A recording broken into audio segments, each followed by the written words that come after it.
Forgetting all that I once loved. Feel like I'm dying. Hope is gone away. Fingers cold and numb. Like, why is it that the women with the least likelihood of getting pregnant are the ones most worried about having abortions? Nobody wants to impregnate you if you look like a thumb. Is it safe to say that based off of your comments, you're suggesting that these women at these abortion rallies are ugly and overweight? Yes. What do you say to people who think that those comments are offensive? Be offended.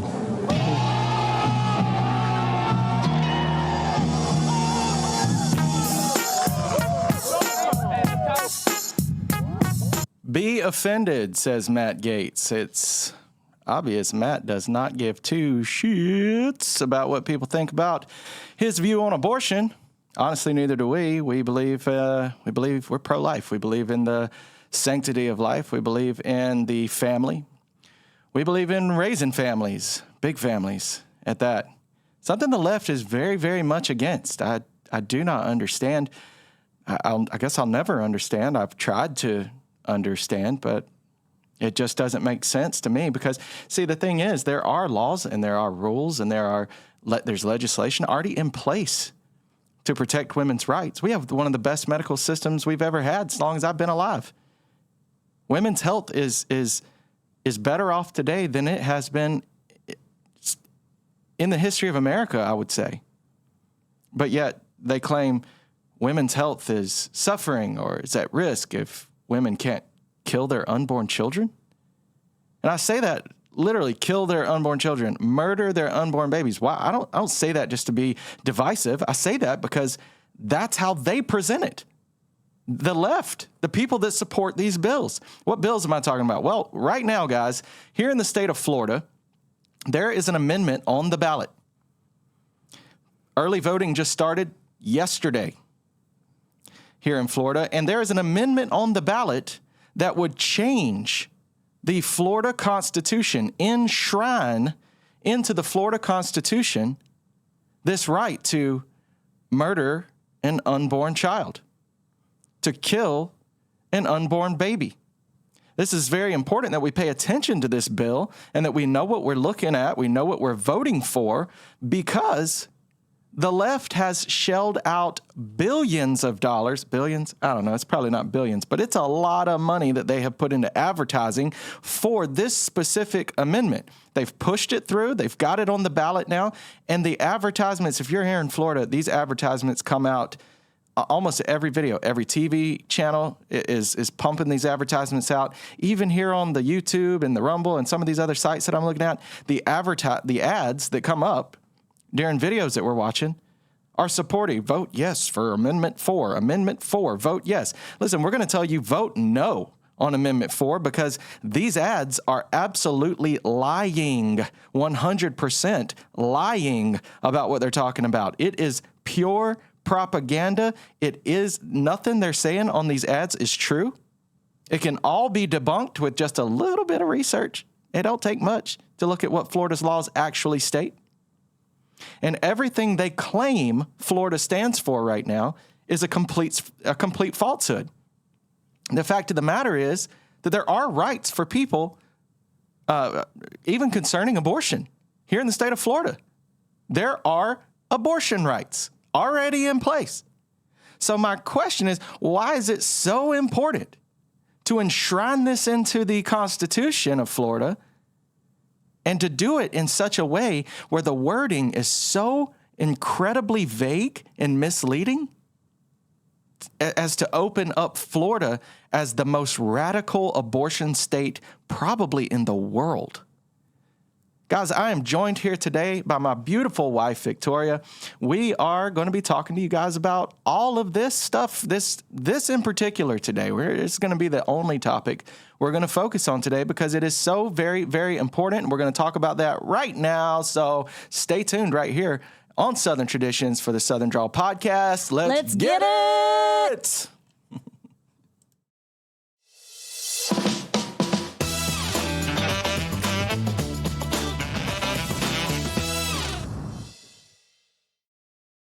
So first off, babe, I would just, I can't get over how radically they're pushing this agenda. Like how much money has been thrown into this thing to try to get this thing not only on the ballot, but listen, a lot of this money actually, I won't even say a lot. All of this money for the greater majority has come from out-of-state organizations. It's come from George Soros and his cronies. It's come from, and these are the people that wrote the bill, by the way. Why are these out-of-state people and these big billionaire corporations throwing all their weight and their money behind a constitution change for the state of Florida? Yeah, I really think that we should have been able to, as Floridians, like come up with some of the terminology, some of the definitions, as well as like the time frames on some of these things. Like as a people group, we should have said, what do we think as Floridians is a good time frame to, end the ability to have an abortion? Because this bill that they're proposing leads all the way up until the baby is born.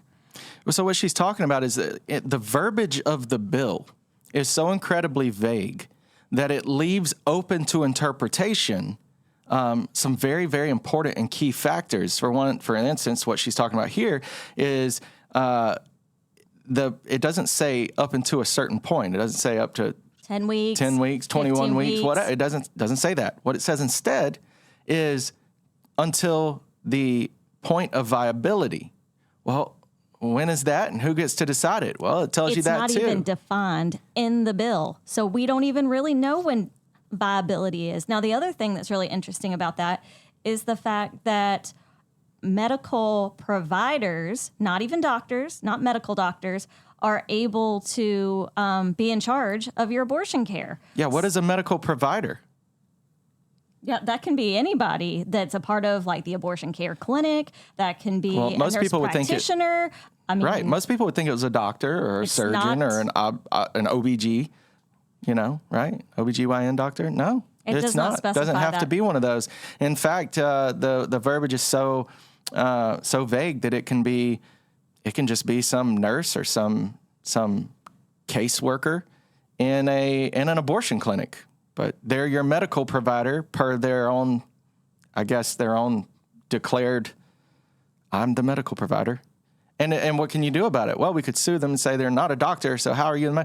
Well, according to the Florida Constitution, I am a medical provider, and you don't have the right to decide whether or not I can make the decision for this person. Well, who does have the right to make the decision? Well, at least the parents would get to make decisions, right? We would still have to consent if one of our daughters found herself in this situation. We'd be able to talk her through it and help her figure out what the best choice is and that kind of stuff, right? We have to be notified. But that means that our daughters still have the ability, the way it's written currently, if it passes, that they would still be able to have that deciding factor. Now, that doesn't even... Without our consent? Without our consent. And that means that they could do this as young as they're able to have children. I mean, really think about that. So my 13-year-old can go and get an abortion without my consent, without your consent? It's a major medical procedure. Now, I know they say it's like 1% have complications, but that is under the current guise as well that doctors and surgeons are performing this. What happens when we allow medical providers to just go ahead and start performing this? I mean, what is that opening us up to? Aside from the fact that we're having huge life-changing, life-altering events to our children that maybe down the road are going to say, well, I wish somebody would have given me all the information.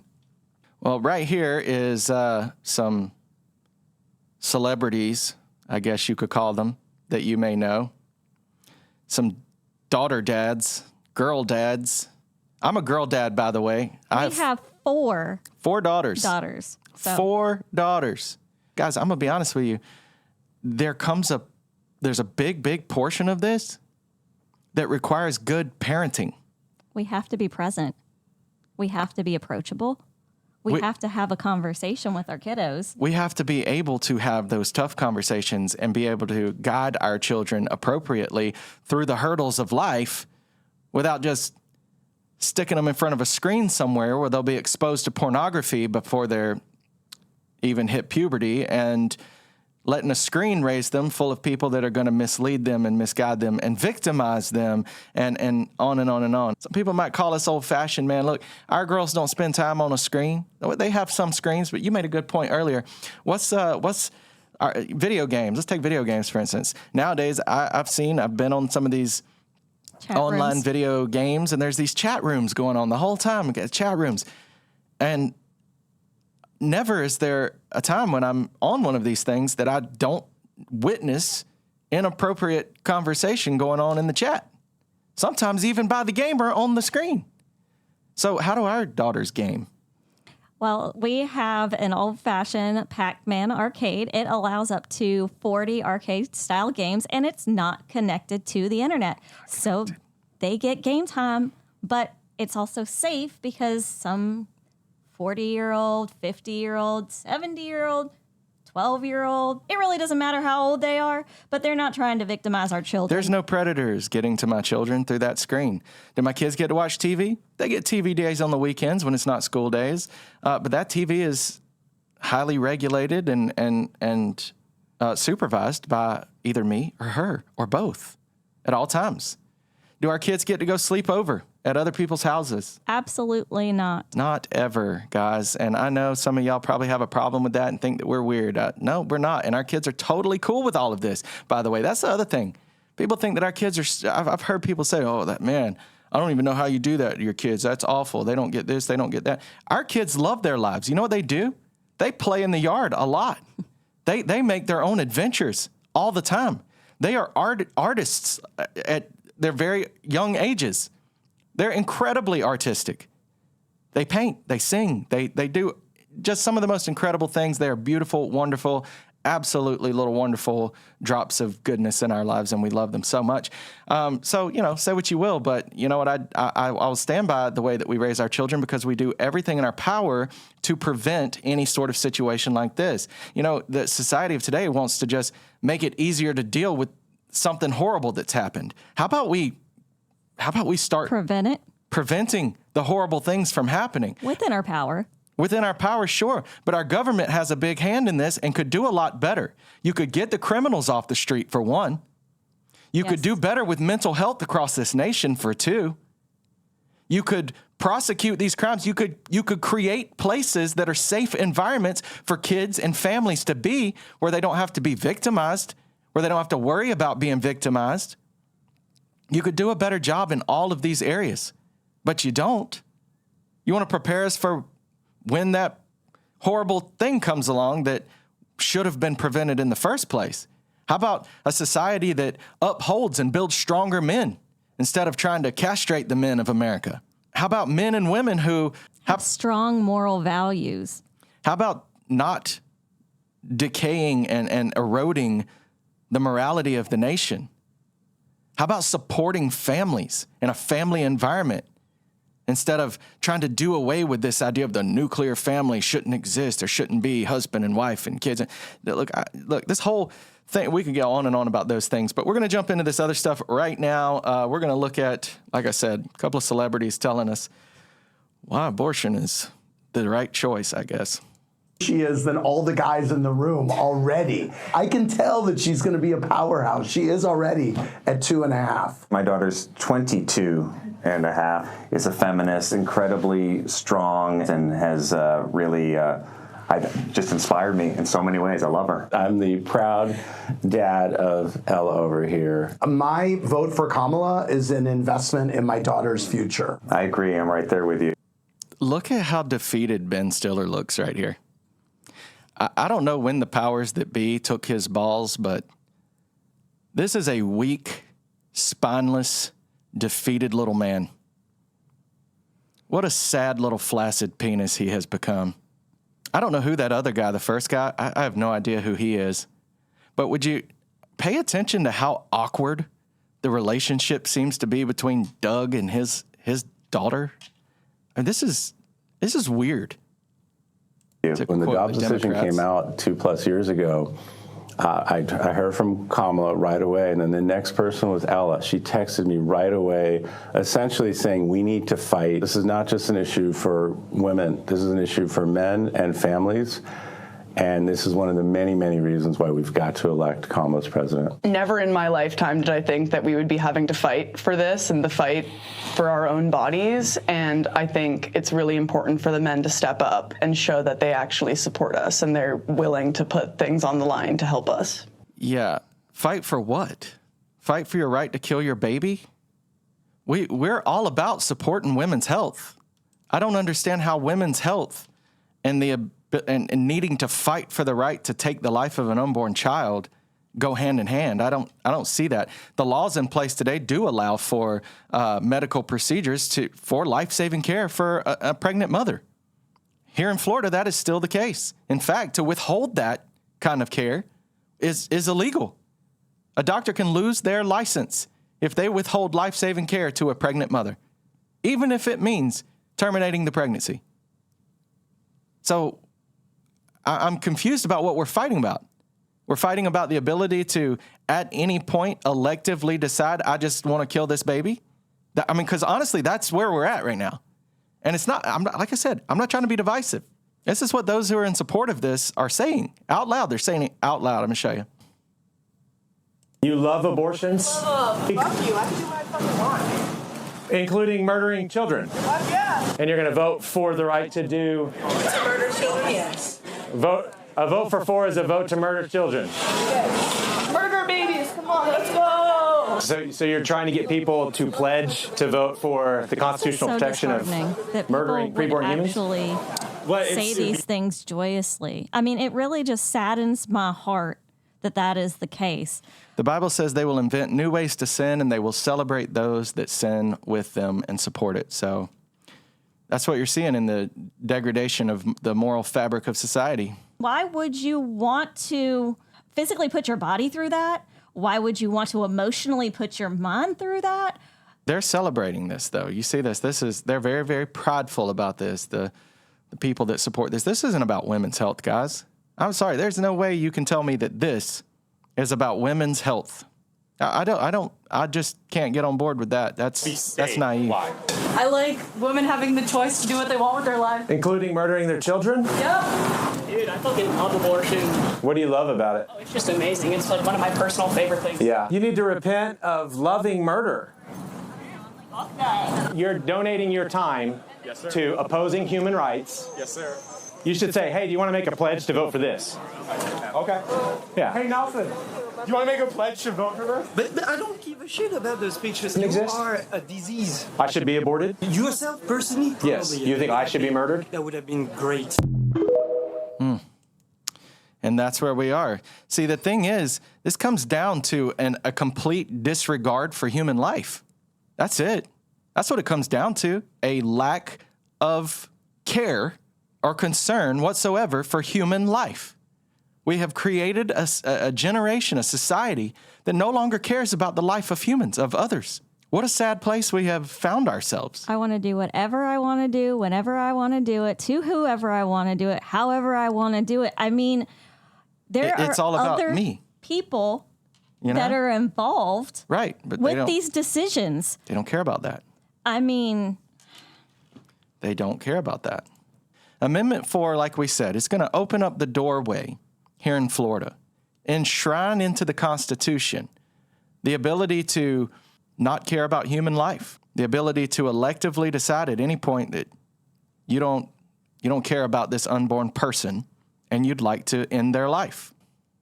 Hey, y'all, come look at this. Roe protects the right to access abortion.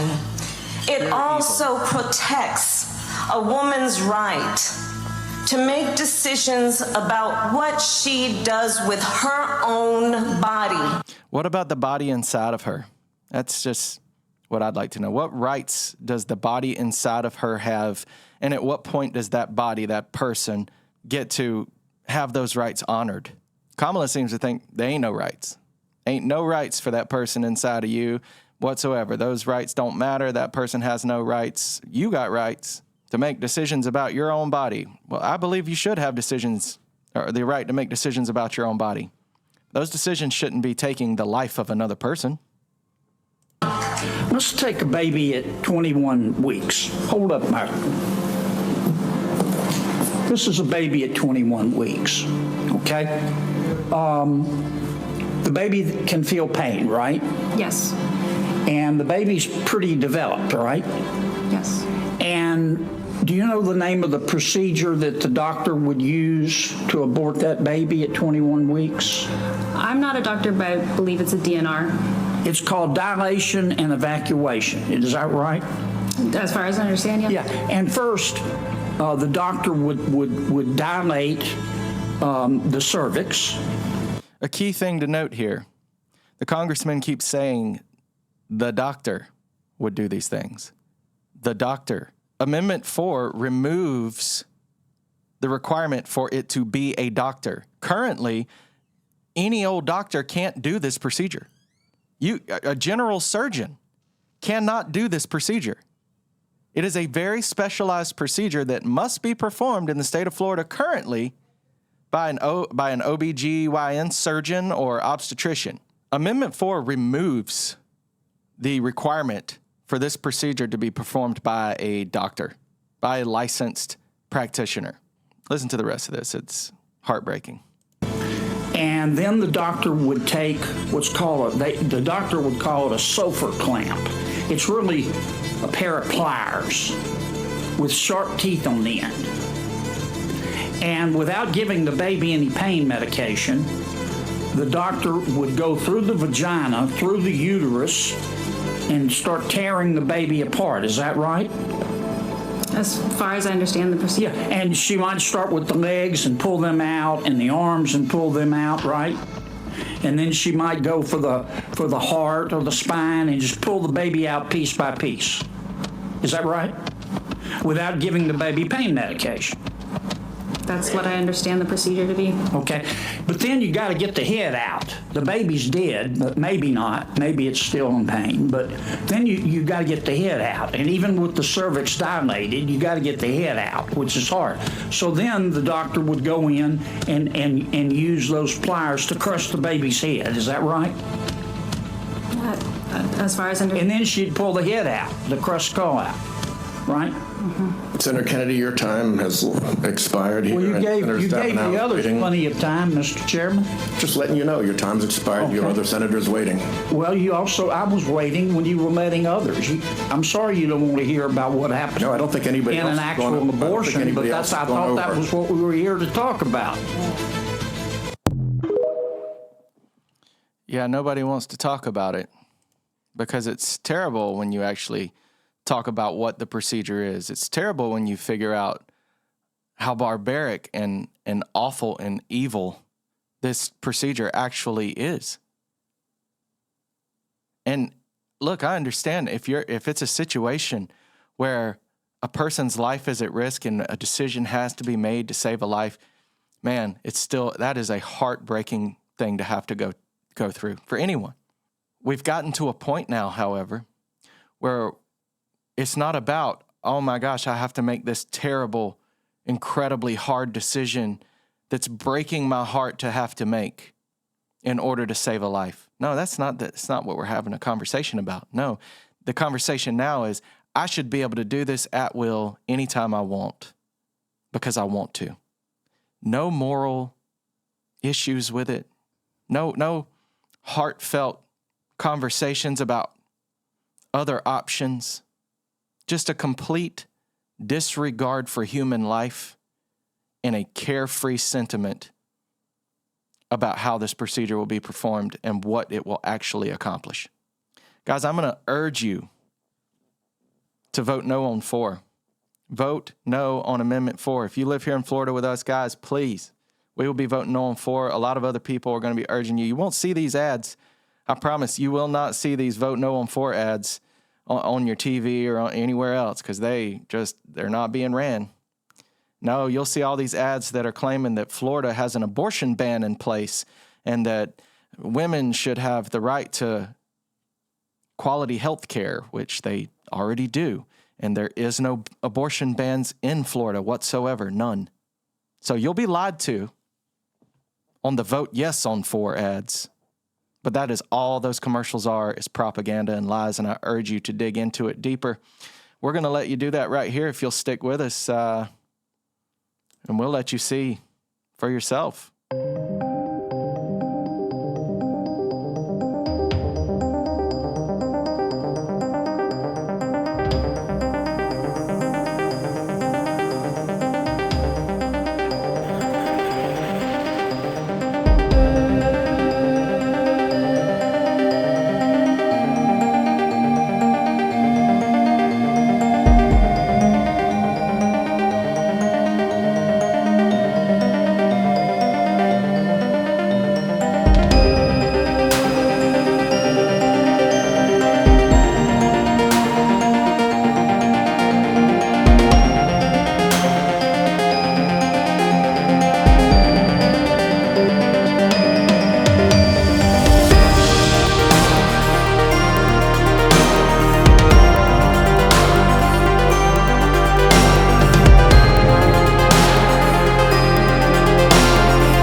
In 2022, in my home state of Michigan, voters approved a similar amendment written by the same lawyers who wrote Amendment 4. Now those lawyers are using that amendment to sue the state of Michigan to force taxpayers to fund elective abortions.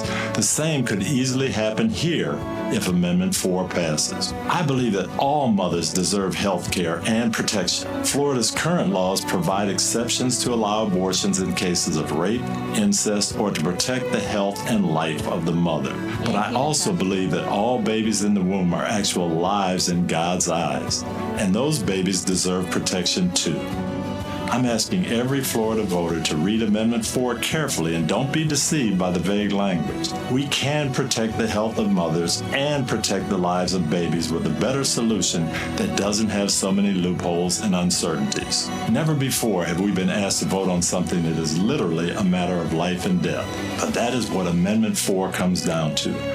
Please join me in defending life by voting no on Amendment 4.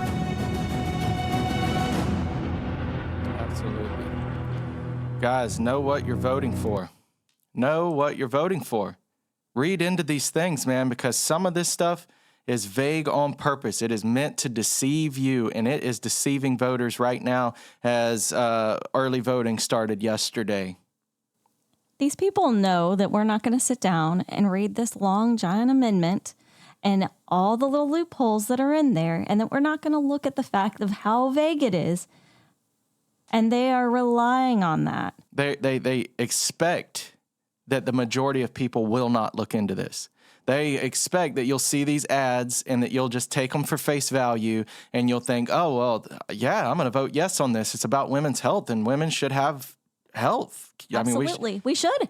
We should be able to do that. Yeah, that's I'm voting for that. I'm telling you, you got to read into these amendments, these bills. You got to do a little bit of research before you go to the polls and blindly vote on something. We, the people, we are the people. You fall into their trap and you become the sheeple. Don't be the sheeple. It's we, the people. We, the people, need to look into this. We, the people, need to educate ourselves and make sure that we know what we're voting for so that we don't become the sheeple and fall into their traps. It really makes you wonder what their agenda would be. It really does. What do they have to gain by potentially all these abortions that will be allowed at any point? There has to be a reason A pregnancy. They're pushing this so hard. There has to be a reason. I mean, because if you look at these late term or these rape cases or all this stuff that they push is like the main reason we need to do this. It's These low things numbers. are so incredibly rare to happen anyway. And even if they do happen, there are laws already in place in Florida to protect those people in those cases. Those are rare exceptions, though. No, if you look at the numbers, statistics will show you that in other states where this is allowed, the majority of these late-term abortions that take place are elective abortions. These aren't people that were sexually abused or had something bad happen to them. None of that. These aren't people that are even whose health is at risk if they go through with these pregnancies. We have a friend that got pregnant, and she was so excited to be pregnant, and it ended up being a tubal pregnancy that truly put her life at risk. She would have died. And in the course of treating that, the pregnancy had to be terminated. I am very happy my friend is still here. I'm also very happy that the state of Florida has laws in place like that. But if you think she wasn't a heartbroken mother-to-be over that whole situation, now thankfully our friend was able to have a baby since then. But these are rare circumstances when things like this happen. And because they are rare circumstances that are very serious, there are laws in place in Florida and other states that allow for those types of situations to be handled for the good of the mother and for the best outcome for the entire situation. Medical advancements are so far advanced today that in a lot of cases, even in those situations, abortion may not be necessary. Not all of them, but in a lot of them, people can be treated. Things can be handled in ways that are safer for the mother than even abortion would be. So why? Why push this agenda so hard? What do these billionaire corporations and these billionaires have to gain from this? I'm telling you, guys, when things don't make sense, there's an ulterior motive. When they're lying to you, intensively lying to you, there's a reason. There's something behind the shadows, behind the curtain that they don't want you to know about. Why not just come out and tell us, hey, we think that this should be enshrined in the Constitution because of A, B, and C. We think that, you shouldn't have to have a doctor. You should be able to use a health provider because of A, B, and C. Well, give us your reason. But they don't want to do that. They want to cover it up. They want to bait and switch. They want to vaguely give you some information, sprinkle it on, just enough to mislead you into going and voting for something you have no idea what you're voting for. Educate yourselves. Be the people, not the sheeple. Let's look at another one here. We're going to look at Ron DeSantis recently held an event. This was over in Coral Gables, Florida. This particular event, he sat down with a whole team of doctors. These are obstetricians, OBGYN doctors. These people are leading experts in their field about these things. If you're going to listen to anybody, it should be these guys, not some healthcare provider, whoever that may be. But these people have some real concerns, and these doctors are standing against Amendment 4, as you should. And they're going to tell you why. And we're going to listen to that now. I do have to let my wife go. Unfortunately, we love to do things like this together, and unfortunately, we have little ones that have to get to a soccer practice today. So she's going to be taking them to soccer practice. Bye, everybody. And I'm going to have to. But y'all will see more of Victoria, I promise. We're going to try to do more of these podcasts where she gets to join me for these types of things. And I really wanted her on this episode because she's a woman. I'm just a dude talking about what I think. But from a female perspective, do you want to give one last thought about what you think about things? Do you have something you'd like to say? Just like a closing thought? The people that really want you to feel empowered, like it's your body, your right, they're not going to live with the repercussions that this is going to have on your life later in life. You may say, oh, I feel this way now. I'll never change my stance. And that's possible. But you aren't being told the other side of things, that this is a soul-changing thing that will come back to you later, and it will really get you to think about the circumstances. Think about the things that you could have done differently. Think about, was your decision the right decision? Could you have done something else? What if it was different? What would your life be like if you did have that child? And even if you're not in a place where you can have that child, and you know in your heart at that time that you are not in a place to take care of a child, much less yourself. I mean, that's okay too. Sometimes we need to pick ourselves up and realize we need help. I mean, I know that's hard to think about the future. It's hard to think about those things when you're being dealt a hand that you might not even be capable of working through at the time, like emotionally, mentally, physically. You really can't think about those things. And yes, you're thinking about yourself, but I would just challenge anybody to really think about those effects down the road. You know what I mean? Have those heartfelt conversations with, important women in your life.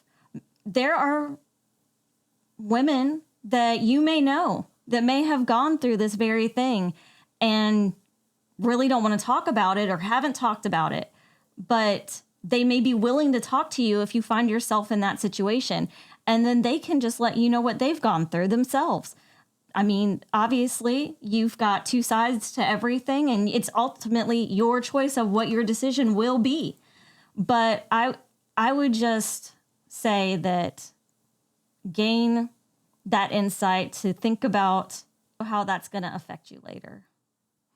Yeah, we've met a lot of people along the way. We know people that have gone through this, and we know people that this decision still haunts them years later after they've done this. It is one of the biggest things that weighs on their heart and their mind. And we deal with a lot of people through our church and through faith-based things that we're involved in, and some of those people, man, they struggle. They struggle so hard with having made that decision the way that they did. Ultimately, God will forgive you if you are in that situation. Please know, God has a huge heart. He has covered your sin with the blood of Jesus Christ, and He will forgive you for the things that you have done in your past. You are worth it to Him, to acknowledge Him and to turn your life to Him. Everything He does is for you. But also keep in mind, before you were ever formed in the womb, He knew you. He stitched you together in the womb, fearfully and beautifully made. Every single life. So to terminate and tear apart a life made by God, that is a huge, huge decision that truthfully should be a heavier moral conundrum for people to have to deal with than just trying to make it more readily accessible. In this nation, we need to be fighting with the need to have to make such a decision versus fighting for the ability to make it easier to get it done. You would think that just the thought of going through something like this would just be heartbreaking to anyone. But we're fighting to make it easier. We're fighting to take emotion out of it and just make it a procedure. Anyway, I know you got to go. Love you. Okay, guys, so I'm going to jump into this video with Ron DeSantis. We're running a little long here on this little podcast, so I'm going to try not to hold it too much longer, but I do want to hit some of these main points and hear some of these points from the doctor's perspectives as well, and let you guys hear that. So let's just jump right into this. I've never seen anything like this Amendment 4, where you have massive amounts of money coming from out of state, massive left-wing groups, all the major organs of the far left, including people like George Soros, all involved in this amendment thing. And yet they don't say anything about what's actually in their amendment. They spend their entire millions and millions of dollars telling verifiable lies about the policies and laws of the state of Florida. Why wouldn't they be talking about all the different things that are going to happen if this were to be upended into Florida's Constitution? And I think the reason why they don't do that is because they know people wouldn't like it. But this is a very intentionally deceptive and vague amendment that's written to basically deceive as many voters as possible so that they can somehow get this thing across the finish line. You see the advertising is 100% going on the deceptive track to just try to tell lie after lie after lie. That doesn't work. People do not want to be lied to. They want to know the truth. And when you're dealing with constitutional amendments, your default should always be no. They should have to prove to you why this particular amendment in any circumstance is something that should be added to the Constitution. And remember, this isn't just like a policy. You can always alter normal policies and legislation. Once it's in the Constitution, that's forever. You really have pretty much zero chance of ever changing it. And so you better know, go into this thing eyes wide open. You got to know what exactly they're trying to do here to this state. And if they don't convince you that this is something that'll be good, you should vote no regardless, right at that point. He makes an excellent point here, guys. Once this is in the Constitution, and I think that's really, truly the agenda here. End the abortion issue altogether. End it by enshrining it in the Constitution where no one can ever have an opinion on it again. Guys, that is a huge, huge no. That alone. Look, it's one thing to write policy. You don't like this policy or that policy, you can vote against it. You can change policies can change on and off depending upon the will of the people. Once it's in the Constitution, that goes away. This amendment doesn't define any of the terms that are actually in the amendment. That's not true for most amendments that have been added to Florida's Constitution. And so you go into it and what do these terms mean? Well, they have a specific idea of what those terms mean, and it's very, very extreme. It would make Florida one of the most radical abortion jurisdictions, not just in the United States, but anywhere in the world, if this were to pass. If Amendment 4 is adopted, it would eliminate Florida's parents' rights for parental consent for minors and abortion. Right now, Florida, just like anything, as a parent, they can't give your child, if you have a high school child, sophomore in high school, they can't give Tylenol without a parent's consent. This would overrule that for abortion and say that minors can have abortion without the consent of their parents, and they know that's bad. They know parents don't like that. So what they're doing in the amendment is substituting notification, but that is not consent. Notification be they send a postcard to the parent or do something, but the parent would be stripped of the substantive right to parent with respect to this one issue. And guys, keep that in mind. We fought hard here in Florida to keep these leftist policies out of our school systems where the education system is making decisions, withholding information from us as parents. We fought to be parents of our children and to know what's going on with our children and to be the decision makers for our children. We have fought hard for this as conservatives in the state of Florida. This sidesteps your right as a parent to step in and advocate for your children in this very extreme situation. This is a terrible, terrible idea. Listen to more what they have to say here. It would be the only thing that's taken out under Florida law for parents' consent. And I don't think most people think that that's something that is reasonable at all. So don't be deceived by this bait and switch when they're talking about notification. That does overrule Florida's protections and parental consent statute. And there's people that just believe, and you would hear this a lot, like, look, they don't like abortion, they want it to be rare, but they don't support legal protections for the unborn because they say it should be something resolved between the mother and the doctor. The really crazy thing about this amendment is it eliminates the need to have doctors involved at all. And you got to read the fine print, and you got to read very carefully, but any time in Florida you have an abortion, it must be done under the supervision of a licensed physician. And we've never deviated from that. And I don't think any other state has really deviated, certainly not very many, if any. So this is a real radical change to say you don't have to be a licensed physician. What they say is you need to be simply a healthcare provider. Well, what is that? They don't tell you what that is, but I can tell you if this were to pass, you would have clinics open up without physicians involved.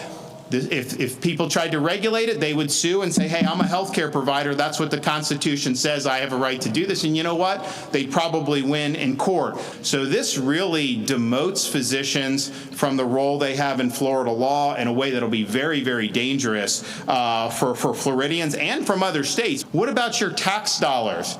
Now, this amendment will lead to lawsuits by the people that are proposing it, where they're going to go into court and they're going to say that because of this language, taxpayers should be required to fund these abortions. In Michigan, the same groups did the same type of an amendment, although I actually think Michigan was less extreme than the Florida one, but they cited similar language. As soon as it was passed, they then turn around and they're now currently suing, trying to get the courts to say that taxpayers are required to fund. How many people want their tax dollars to be funding these elective abortions, but particularly late-term abortions, which this amendment would mandate be permitted? I don't think very many want to do, but that is a foreseeable consequence of this amendment passing. So, guys, if you are a Christian person, a person of faith, or just a person in general that just doesn't really support abortion, but you feel like it's just not your business, not your issue, whatever, I'll vote for it because it seems good for women's health. Know that just shortly down the line, because it's constitutional, they can now sue the state and say, this is a constitutional right for these abortions to be had, for these people to be able to have these abortions. And because it's a constitutional right, but they can't afford the abortion, taxpayers should have to pay for this. So me being a pro-lifer, a Christian that fundamentally does not believe in abortion, would have to submit my tax dollars knowing that it's going to help end the lives of unborn children? You have to be very careful about the wording, and you need to make sure that you know what is in these bills that you're voting for. Please pay attention to this stuff, guys. This is a terrible, terrible road to go down, a Pandora's box, and once it's open, there's no shutting it. This says that there should be no protections at all for the unborn child until viability, but they don't define what viability means. And the way they would construe it would be as radical as possible. It would mean you could have 6 months into pregnancy for no reason whatsoever in terms of medical or health or anything involving the mother, that you could go in and have a purely elective abortion. Mind you, at that point, that puts the unborn child through excruciating pain because they're capable of feeling pain. And most of those abortions are basically dismemberment abortions where they actually have to pull the baby's pieces apart in order to abort it. And that would be constitutionally mandated that be allowed to take place in the state of Florida. It says that any healthcare provider can greenlight an abortion at any time for, quote, health reasons, but they don't define that. So in Florida, there's exceptions for the life and physical health of the mother, but it's defined. This could be whatever some healthcare practitioner says. And so that would mean there's no meaningful limits at that point, all the way up until 9 months. And people sometimes say, oh, well, you know, some people have asked me, does that ever happen? It does happen. Of course, it's rarer that happens. But most late-term abortions in this country are, in fact, elective. And that's from even liberal sources have acknowledged that fact. So states like Colorado, states like California, that is something that is permitted. That would be the case here in Florida, because the way this is written, it's basically an exception that swallows the rule. The whole campaign are things that are basically just verifiable lies in terms of what they're doing and what they're saying Florida law is. And so let's just be clear about that. Under Florida law, abortions are permitted until a heartbeat is detected in the baby.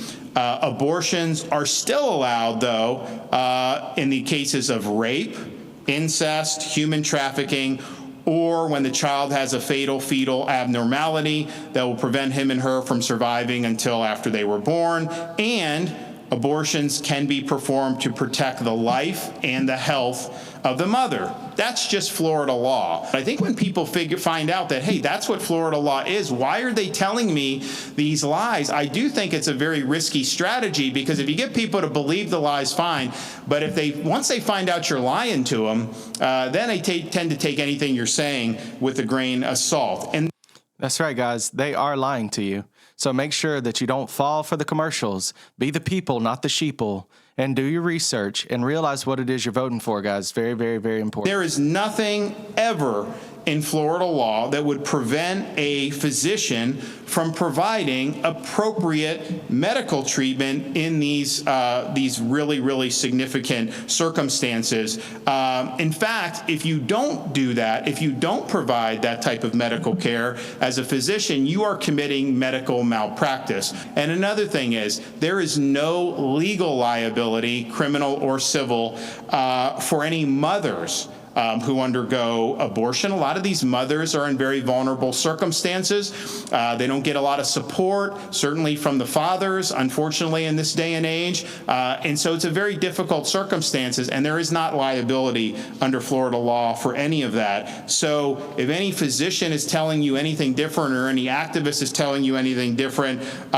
they are not telling you the truth. And the question is, why would you need to do that? Why would you need to deceive just to try to shoehorn this amendment in? Why don't you talk about all the things that are in that I just outlined and explain to people why you think it's appropriate to take away parental consent? Tell them why you think it's appropriate to displace the role of physicians and to displace them with simply a healthcare provider. But let's just be clear, you have no definitions in this amendment.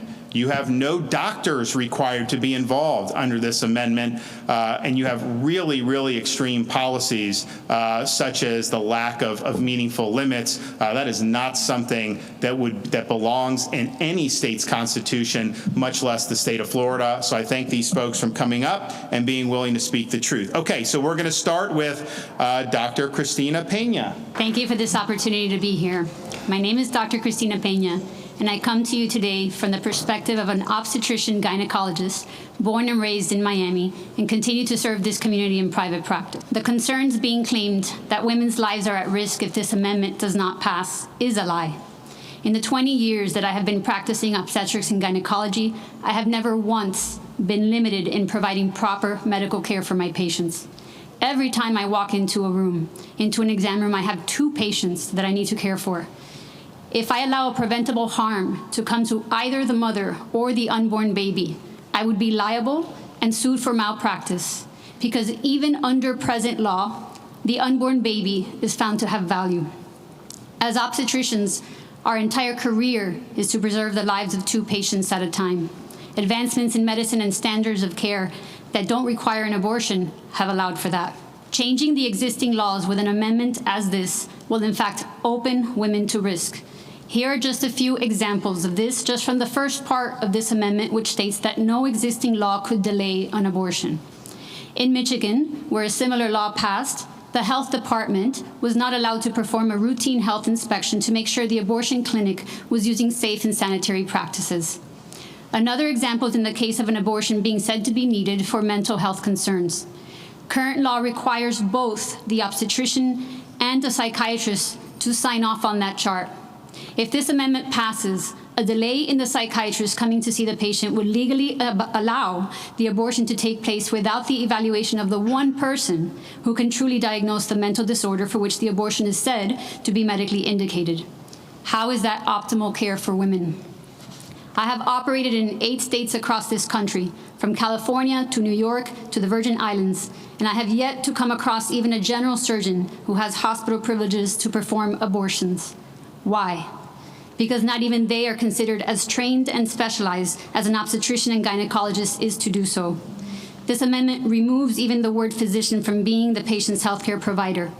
It scares me to the core to think who would then be allowed under this amendment to perform a surgical abortion and endanger the lives of women. The cases that I've been hearing in the media of patients who supposedly lost their lives because of not having access to abortion were due to the medical negligence of the doctors involved. Don't let them lie to you and tell you otherwise. If a patient has an ectopic pregnancy and her life is at risk, I'm going in surgically to save her.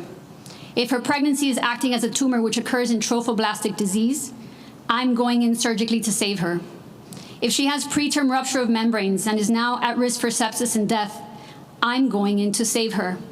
I will tell you that even as a pro-life doctor who does not perform abortions, none of those situations are considered abortions even if those babies had heartbeats. The definition of an abortion is the intentional killing of an unborn baby. My intention in each of those situations was not to kill the baby, but to save the life of the mother. If the baby did not survive, that is considered an unfortunate secondary effect, an undesired but inevitable outcome. This is the true practice of medicine and preserving lives which our current laws already protect and advancements in medicine and standards of care have allowed us to achieve. For those concerned that an abortion in the true definition of the term is not available, in cases of pregnancies that result from the horrendous crimes of rape, incest, and human trafficking, our current laws allow for abortion. Do not believe the lie. Women are not dying across our state due to lack of access to an abortion under our current laws, and they will certainly not be protected with this amendment. They are trying to save a business. We are trying to save lives. Thank you for your time. That right there, guys, it isn't about your health. It's about money. Make sure that you are aware of that. Amendment 4 is not about the health of women. It is about the money of corporations. Why would billionaires invest in this for any other reason? Why? Why would they lie to you about it for any other reason? This is not about women's health. This is about money. This is about their bottom dollar. This is about making more money, preserving a business that deals in the murder of unborn children. Hi, I'm the female Dr. Christie, and I've been practicing radiology in Miami for over 25 years. And one of the most enjoyable and important parts of my practice involves the ultrasound examination of pregnant moms and their babies. And it's a very special trust that these women have in me to help assure the best medical care for them and for their unborn children, who are also my patients, as Dr. Pena said. And this is a trust that I hold very sacred and one that is very much threatened by Amendment 4. The first of the 2 sentences of the amendment says, no law shall prohibit, penalize, delay, or restrict abortion before viability or when necessary to protect the patient's health, as determined by the patient's healthcare provider. And let me just take a moment to go over some of those words. For example, when they say, no law shall prohibit, penalize, delay, or restrict abortion, they specifically mean that all or most of the current laws carefully designed to protect and safeguard the moms considering or undergoing an abortion will be discarded. The danger cannot be overstated. It means that the most basic common sense safety regulations, the licensing requirements, or even the cleanliness of abortion facilities can be repealed because those requirements delay and restrict abortion. The ultrasound that is currently required to determine the age of the baby before an abortion is performed is another delay and restriction that will be dropped under Amendment 4. This is extremely dangerous, and some of the examples we've seen, those terrible, sad tragedies that we've seen of women dying from chemical abortion, has to do with skipping the ultrasound. What about the language about viability?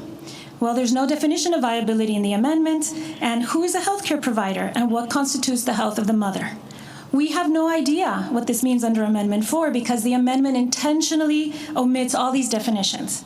So let me tell you the definitions you will hear the moment this amendment passes, if God forbid it does. Viability, which usually means the ability of a baby to survive outside the uterus when supported by state-of-the-art medical care, will suddenly mean any baby which needs any assistance, even minimal medical assistance after her birth. So a baby that might simply require a short course of supplemental oxygen may be at risk for abortion. Healthcare provider is defined in multiple places in Florida law, but very specifically not in the amendment. The term physician or doctor is intentionally omitted from the proposed amendment because they don't want these medical decisions in the hands of trained professionals. In many places in Florida law, healthcare providers include nurses' aide, ultrasound technologists, and even social workers. Do we really think critical medical decisions about a woman's health and abortion should be made by a medical aide? We don't think so. And what about the permitting of late-term abortions because of the health of the mother? Does health mean conditions that threaten the life of the mother? Or does it include abortions because the mother feels stressed or anxious, which is a normal fact of pregnancy? This intentionally vague and undefined term was chosen precisely to allow abortions at any time for virtually any reason. These are just a few examples of the very real dangers Amendment 4 poses to the woman of this state, and I only covered the first sentence of the amendment. As a woman, a mother of 5, and a physician, I ask you please vote no on Amendment 4. It's an amendment specifically designed to radically increase abortions at the terrible price of women's and girls' health and safety. Thank you. Thank you and good morning to everybody. I'm the taller of the Dr. Christies. Besides echoing the sentiments you've already heard, I'd like to make 3 additional points. First, I would like to directly address the deceptive and dishonest characterization of Amendment 4 by its advocates. And since I also happen to be a lawyer and I'm also a member of the Florida Board of Medicine, please let me set the record straight. This is a flyer I received in the mail this week at my house. It is sent by a well-financed group backing this amendment. Its main claim is simply a bald-faced lie. It tells Floridians that our current law has, and I'm going to quote here, I'll read it right from the flyer. It has no actual exceptions for rape, incest, or the health of the mother. We actually received one of those flyers. I wish I had it here in this room. I do not. That's the overwhelming language in all of the advertisements, not just the flyers they're sending out, guys. This is also on the ads that are popping up in between your YouTube videos. I know that they're all over the TV. Any TV channels you're looking at are going to be coming up with these ads. Vote yes on 4, and telling you how horrible Florida is and its law and how restrictive its laws are. They're going to talk about the Florida abortion bans, which do not exist. These are lies. Guys, they are lying to you. As I've told you many, many, many times, the mainstream media lies to you implicitly. That is pretty much anything they say. You can fact check on your own and discover that there is some level of deception taking place. They are propaganda experts, and that is all this stuff is. Propaganda to get you to take the bait so that they can switch it out later for for the agenda that they want to push, which, like we said just a minute ago, it's all about business. It's all about business and money. They want your money to support their business. It is not about women's health. It got nothing to do with that. Women's health, there are already a lot of laws. These doctors, these physicians are telling you right now, we have incredible laws in place in the state of Florida to protect the health of women and young girls. So why would we change that? Why would we give those protections up for a propaganda campaign to support a business, to support billionaires and their already fat wallets? Don't fall for this, guys. The problem with this statement, as you've already heard, well, it's a complete and total lie. Because the relevant Florida statutes, is absolutely clear. It specifically and expressly permits abortion beyond the 6 weeks limit in the case of rape, incest, and the health of the mother. And if you're still unsure, please go online. You can read this for yourself. It's there for everyone to see. Politics, sadly, can bring out the worst in people, but there is never an excuse for flagrant dishonesty. The second point that I would like to make is that while many of our world's major religions speak powerfully and elegantly and persuasively about the dignity of all human life, Amendment 4 is not a religious issue. The physicians standing here beside me right now, they oppose Amendment 4 based on the science and the law and social justice concerns and morality and ethics and the visible evidence. And because we have all taken an oath to do no harm to our patients. We don't oppose this amendment simply because of our various religions. And by the way, we don't all have the same religion here on stage.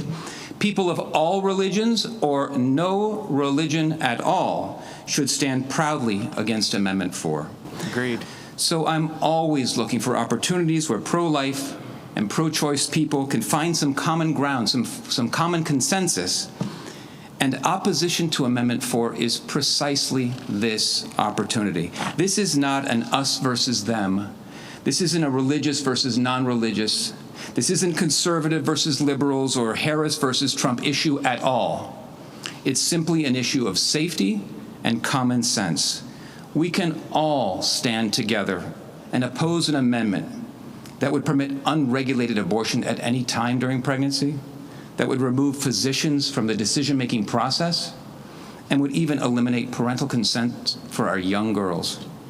That's a radical and dangerous amendment. Absolutely. And one that has no place in a compassionate and moral society. Agreed. Amendment 4 is simply bad for women. It's bad for Florida. And that's something we can all agree on. So please join me and vote no on 4 this November 5th. Thank you for your time. Archbishop Winsky, Governor DeSantis, and all of you, thank you for the opportunity to speak to you today. My name is Felipe Vizcarrondo. I am a pediatrician. I practiced pediatric cardiology for many years. I also have a degree in bioethics. I am a founding member of the Florida Physicians Against Amendment 4. More than 700 medical professionals representing multiple specialties from nearly 100 cities across the state, that's lots of people, members of Florida Physicians Against Amendment 4 are concerned. They're actually alarmed by the extremism of Amendment 4. It's very extreme, and how it interferes with the practice of medicine. The present Florida law requires a person to have 2 in-person appointments at least 24 hours apart to obtain an abortion. This is the law. The first visit will include lab work, ultrasound, and a meeting with a physician. The second visit will include the abortion procedure. Ultrasound to determine the gestational age, the time of gestation. Now, he is specifically speaking about an elective abortion. It requires these 2 appointments, 24 hours apart. That's for an elective abortion. You heard the other doctor say earlier that if a woman presents in her clinic or care and needs a procedure to save her life or whatever, they're not going to make her wait to have this procedure done. Because as you heard her say, the goal in that particular situation is not abortion. The goal is to save the life of both the mother and the child if possible. So what he's talking about here is in the case of an elective abortion, these are the requirements. Gestation of the baby, how many weeks pregnant? Meet with the doctor, what will he do? He will interview the patient, ask of familial, financial, and social issues. Some women are coerced into an abortion. The physician informs the patient of the procedure and the risks and consequences and obtains consent from the patient. This is what we call informed consent. It's part of the doctor-patient interview. Then the patient will return in 24 hours. This is the standard of care. If Amendment 4 passes, this process that I just outlined will be interpreted as a delay to the access to abortion and will be prohibited. I refer you to the first sentence of the 2-sentence Amendment 4. No law shall prohibit, penalize, delay, or restrict abortion. This is the first sentence of Amendment 4. This is interference in the practice of medicine. sadly diminishes the doctor-patient relationship. Doctors will be forced to do substandard practice below the standard of care. Women will receive substandard care. Everyone suffers. I urge you all to vote no on Amendment 4. Thank you. Whenever our kids are in crisis, they need us. We need to be there. This is not about parental rights or authority. This is about parental responsibility.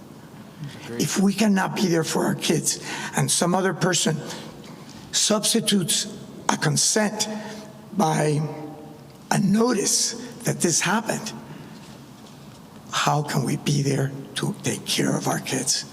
Please, if you care about families, if you care about women, if you care about girls, vote no on Amendment 4. Good morning, and thank you, Governor, for being here in Coral Gables to speak about this very important issue. And I want to thank the courageous doctors that are standing behind me for speaking truth and for being bold. We understand what's at stake, and what I will tell you, and I think everyone here knows, that this governor is never shy to take on a fight. He's going to make a great presidential candidate in 2028. I hope to see DeSantis Vance on that ticket. Boy, what an incredible ticket that'll be. In fact, I couldn't be more proud than to have stood alongside him for the past 5.5 years and taken on so many fights. But this one in particular, I will say, is one that we cannot lose. And I don't say that as Lieutenant Governor. I say that most importantly as a mother of 3 and a woman of faith. And I believe that those of us that prescribe to our faith have a special responsibility to stand up for what is right, to protect life. We are right next door to St. Teresa, one of the most iconic churches in Miami-Dade County. And just yesterday, thousands of people walked through that door and through the doors of churches all around our state to pray, to worship, to hear the word of God. And while I know that one of our doctors said this isn't a religious amendment, here's what I will say. We cannot go to church and pray like Christians and turn around and vote like atheists.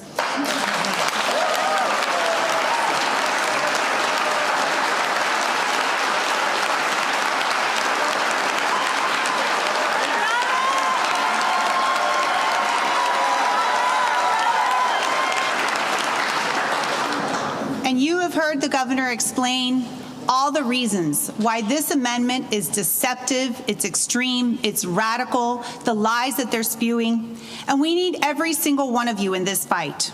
We need to make sure that we protect our women, babies, the unborn, that we protect parental rights. This governor has fought tooth and nail to protect parental rights in the state of Florida for every aspect.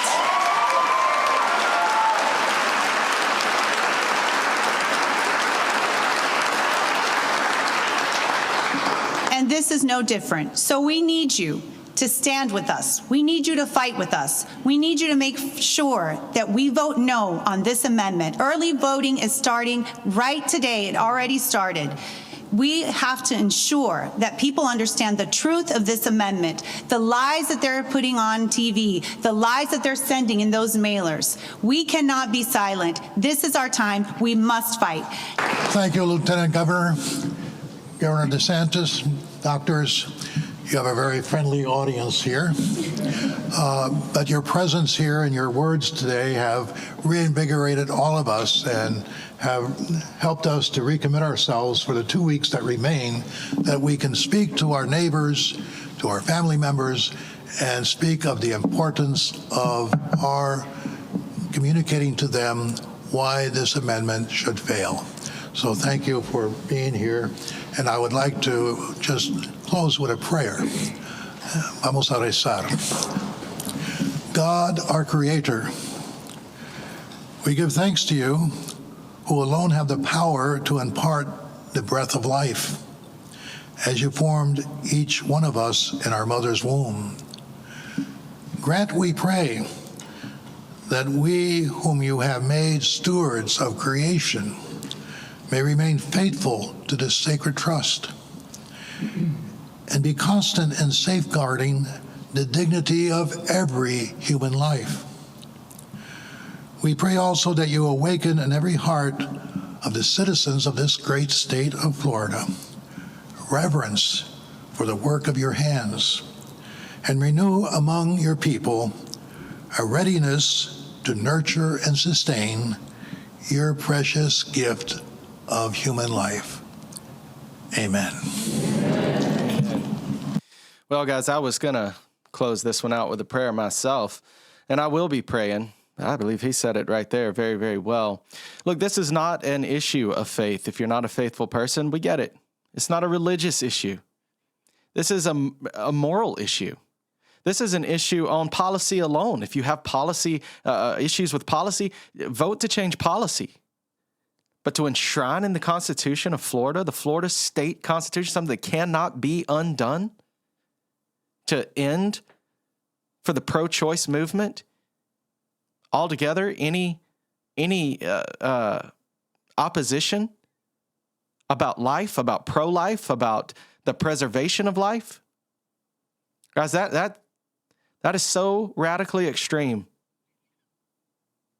No state should do that. No state should essentially take away the rights of the people via the results of one election cycle. But that's where we stand. One election cycle. We are one election cycle away from not having a voice on the abortion issue ever again in the state of Florida. You must vote no on this amendment, guys. That's all I have to say to you. That's all the time I've got for you today. I know a lot of you guys are going to see this and probably hate on me in the comments for the things that I've said and for the stance that I've taken. That's fine. I stand where I stand, and I believe in what I stand for. I believe that this is an issue that really, really needs to be thought through to a great degree. You need to read through this, see what all the verbiage is, what all the language is, and then do the moral thing. Do the thing that shows that you don't have a complete disregard for human life. Love thy neighbor as thyself. Even if you don't believe those words, would you not want to be treated? Would you not want to be treated fairly? This doesn't treat anyone fairly. This mistreats the women and the girls that it claims to support. This mistreats the families, the parents of these minors that find themselves in these situations. This mistreats the unborn child that has to suffer through it and essentially die because of it. And it serves no one except for the billionaire corporations that make the money and take the money from people like you and me. Guys, vote accordingly, read up on Amendment 4, and I hope that you'll join me in voting a big NO for Amendment 4. Let's show these billionaire corporations that we're not letting them come into our sunshine state and push their agenda upon us and concrete their agenda against the will of the people. Guys, thanks for watching the Southern Drawl Podcast right here on Southern Traditions. Until next time, be the people, not the sheeple. Be free, be blessed. Peace.